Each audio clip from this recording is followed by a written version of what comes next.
Hey everybody, this is a real quick video in case you have Logitech Jaybird FREEDOM earbud earphone headphones and you need to do a hard reset to the factory default settings on them. Now you're going to want to do this for one of two reasons. The first one is troubleshooting. If you're having any issues with these earphones not connecting to your device or not pairing or syncing with Bluetooth, or if they keep disconnecting or they're not responding, any issues like that can very often be fixed with a hard reset to the factory default settings.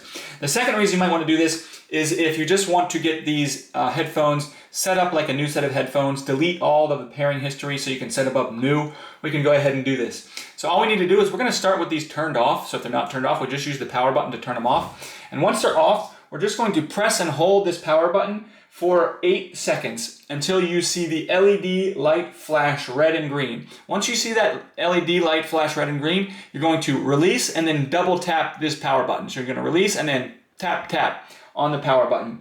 Now, if it works, then the LED will flash rapidly and you should hear the earbuds make a double tone, like a double beep.